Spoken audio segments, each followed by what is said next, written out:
Oi, pessoal, tudo bem? Como é que vocês estão para a prova do Enem? Se sentindo preparados, confiantes? Ou vocês estão com aquela ideia de desânimo, né, por causa da situação que o país e o mundo estão passando, né, essa situação de pandemia? Pensem que tem mais gente que está nessa situação, né, tá todo mundo na mesma. Então, se o seu estudo não rendeu tanto esse ano por causa dessa falta de distração, por causa da falta de interação, o estudo de outras pessoas também, tá? Eu sou a professora Bianca, professora de biologia aqui da equipe Dascalos, e hoje a gente está trazendo para vocês algumas ideias que a gente separou aqui sobre o que tem mais chance de cair nessa prova do Enem, né? Para facilitar um pouco, tanto para você que estudou durante o ano direitinho, né, e que está sabendo bastante coisa, que vai usar isso aqui como um resumo, eu tenho ideia do que ela está falando, eu sei bem o que está aí, quanto aquela pessoa que não estudou. Então, se você é esse aluno que não estudou, presta bastante atenção na aula, por quê? A gente vai falar os pontos que você tem que olhar para poder chegar lá sem aquela sensação de: "Nossa, eu não sei nada dessa questão". Então você vai ter pelo menos uma ideia, vai poder descartar: "Isso aqui eu tenho certeza que não é", né, o que já ajuda bastante. A gente aqui não vai dar uma aula sobre cada matéria, mas a gente vai falar para vocês: "Olha, olha isso, olha aquilo", o que vai ser legal. Assista que vocês vão gostar, tá ok? Então, assim, o Enem, como todo mundo sabe, ele gosta muito de ecologia, mas não é só a ecologia. E a gente vai falar aqui de cada um desses para vocês olharem. Então, assim, células sanguíneas é uma coisa que o Enem adora cobrar também, né? E o que seria isso? O que engloba células sanguíneas? Glóbulos vermelhos são chamados de hemácias, ou no caso também eritrócitos, são importantes ali para o transporte de oxigênio, pode cair associando eles a monóxido de carbono, então dá uma olhadinha nisso. Células, glóbulos brancos, que são também chamados de células de defesa, né? Então a gente tem lá, por exemplo, leucócitos, e a gente tem diversos tipos, né? Mas vamos falar basicamente deles aqui agora. Dá uma olhadinha nesses glóbulos brancos, e aí isso já tem aquele link com o sistema imunológico, que nessa situação que a gente está passando seria muito importante olhar, né? E as plaquetas, então as plaquetas elas são associadas a quê? Elas são fragmentos celulares associados à coagulação sanguínea, tá? A gente aqui já faz então esse link células de defesa sistema imunológico, que vai relacionar com o quê? Vacina, soro. Ah, Bianca, mas será que cai isso? Esse ano, situação de pandemia, tá todo mundo esperando alguma coisa assim. Mas o Enem adora cobrar vacina. Então, o que impede de cobrar este ano, né? De qualquer maneira, não é perdido chegar lá sabendo diferenciar, né? Então, vacina e soro tem que estar na ponta da língua para o caso de cair. Vacina, aquela situação em que o indivíduo ele é levado a produzir anticorpos, então é inserido um antígeno, né, seja um pedaço ou um antígeno morto, né, ou mais fraco, né, que a gente chama de atenuado, ele é inserido no organismo e esse organismo ele é levado a produzir anticorpos. E no caso do soro? No caso do soro é diferente. No soro, esse indivíduo não produz anticorpos, ele recebe anticorpos prontos. Isso é muito usado, por exemplo, em casos de animais peçonhentos, né? Picada de animais peçonhentos. E outra coisa que é muito importante é saber que a vacina gera memória imunológica, porque o organismo ele produziu aquele anticorpo, então ele gera aquela memória. O soro não. O soro sempre vai ser aplicado sem gerar memória imunológica, tá? Que mais que a gente pode falar aqui? DNA, RNA, proteínas, código genético, genoma, tudo isso também o Enem gosta. O que você tem que estar sabendo daí? Basicamente, dá uma olhadinha nessas coisas, mas basicamente, DNA formando outra fita de DNA, replicação ou duplicação, até porque fazendo uma réplica é duplicar alguma coisa, né? Fazer uma cópia daquilo. DNA formando RNA mensageiro, tá? Vai ser o processo de transcrição. RNA mensageiro formando proteína, processo de tradução, tá? Por que é muito importante, o que seria pior, uma alteração que ocorre no DNA ou uma alteração que ocorre na proteína? Uma alteração que ocorre no DNA, porque essa alteração ela vai ser levada para todas as proteínas formadas, e uma alteração na proteína vai ser um caso específico, as outras proteínas formadas não vão vir com essa, a chance de vir com essa alteração é muito pequena, mas pode acontecer de novo, só que vai ser pouquíssimas vezes. Então é importante chegar com essas ideias. O que mais que a gente pode falar aqui? Citologia. O Enem gosta também de cobrar coisas de citologia. Então, assim, ele não vai cobrar específico assim, essa organela, ou pode até cobrar, mas normalmente ele vai citar uma situação. Então, uma célula com alta síntese de proteínas, o que ela tem que ter muito? Aí você pensa, síntese de proteínas, ribossomo, mas só os ribossomos fazem isso? Não, tem lá o retículo também, o retículo rugoso, armazenamento e síntese de proteínas, até porque ele tem, né, ribossomos aderidos. Então pensa nisso, que célula é importante para aquilo? Se falasse desintoxicação voltada para álcool, o que a gente associaria? retículo endoplasmático liso, né, que está muito associado a fígado. Então, tentar dar uma olhadinha nessas coisas de citologia. Assim como para as outras organelas também, lógico, né? Então, a gente fala, por exemplo, de uma célula muscular. O que ela provavelmente vai ter em grandes quantidades? Pensa, célula muscular, vai ter muito gasto energético. Quem é responsável por produzir energia na célula? As mitocôndrias, né? As famosas mitocôndrias. Então, assim, tem que chegar lá sabendo sobre esses temas, tá? Que mais que o Enem gosta bastante? Ele vem cobrando aí fisiologia humana, já cobrou excretor, já cobrou circulatório, já cobrou renal, que são os três, né? O digestório é o que ele mais cobrou, na verdade. Então, assim, dá uma olhadinha, né? Na verdade, é excretor renal, né? Teve esse mole. Então, dá uma olhadinha nesses três, né? Digestório, o excretor renal, o urinário, são os nomes dele, e o circulatório. Pode cair outro? Pode, é lógico. Mas como ele costuma cobrar esses, são aqueles que você tem que chegar lá tendo noção, pelo menos, do que eles, das coisas mais importantes dentro deles, tá? O que mais que a gente vai ter aqui? Metabolismo. Então, metabolismo voltado para a respiração celular. Então, quem faz o processo de respiração celular? Quais são as etapas dessa respiração celular? Mas isso não cai tanto assim, não, tá? Isso ainda não caiu bem assim, dá uma focada mais nas outras coisas. Só estou citando que isso também pode cair. Fotossíntese.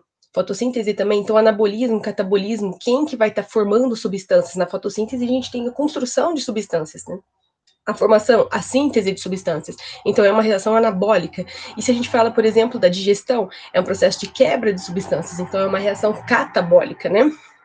Ter noção de anabolismo e catabolismo. Falar também, então, aqui de processos associados à evolução, especiação, adaptação ao ambiente, né? Então, Darwin, Lamarck, neodarwinismo, lembrando lá que tanto Darwin quanto Lamarck associavam o processo de evolução a transformações que tinham relação com o meio, alterações no meio. Lamarck falaria que as alterações do meio levam a alterações no indivíduo, né? Que causam essas alterações. Darwin ele já falaria que essa alteração no meio vai selecionar naturalmente os indivíduos. E o neodarwinismo ele vai associar isso, vai juntar as ideias de Darwin com a genética moderna, né? Todos os descobrimentos de genética moderna. Então, ele vai trazer aquelas comprovações da variabilidade genética, a ideia de gene. Então, citogene é neodarwinismo. E adaptação ao ambiente, então a gente pega lá, por exemplo, plantas, né? Então, plantas que briófita, pteridófita, gimnosperma, angiosperma, aquela linha evolutiva, e tem que saber mais ou menos o que teve de alteração entre elas. Como assim adaptação ao ambiente?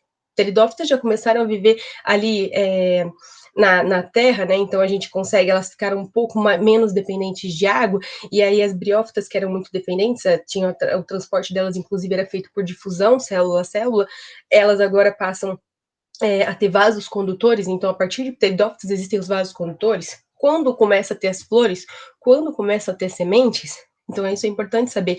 E como isso gerou essa certa adaptação. Abelha, gente, abelhas, polinização. Quanto foi falado esse ano de se acabar essas espécies que ficam, se uma espécie entra em extinção, qual seria o problema disso?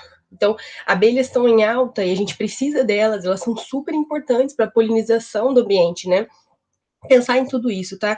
Dar uma olhadinha, pelo menos no básico disso. O que mais que a gente pode falar aqui? Processos ambientais como eutrofização, efeito estufa, bioacumulação, ou também conhecido como magnificação trófica. Efeito estufa em alta, porque a gente tem vários casos aí que têm sido mostrados nos últimos anos sobre problemas com o aquecimento global. Então não pode chegar lá sem ter uma ideia do que é o efeito estufa e como ele acontece. Eutrofização associada aí ao despejo de esgoto, né? E aí, como que isso vai estar acontecendo? A bioacumulação, magnificação trófica associada lá ao consumo de liberação de mercúrio, e aí isso já faz aquele link com níveis tróficos, que é uma outra coisa, atenção, níveis tróficos, o Enem adora cobrar isso. Então, saber cadeia, teia, então quem é o produtor, consumidor primário, consumidor secundário, né?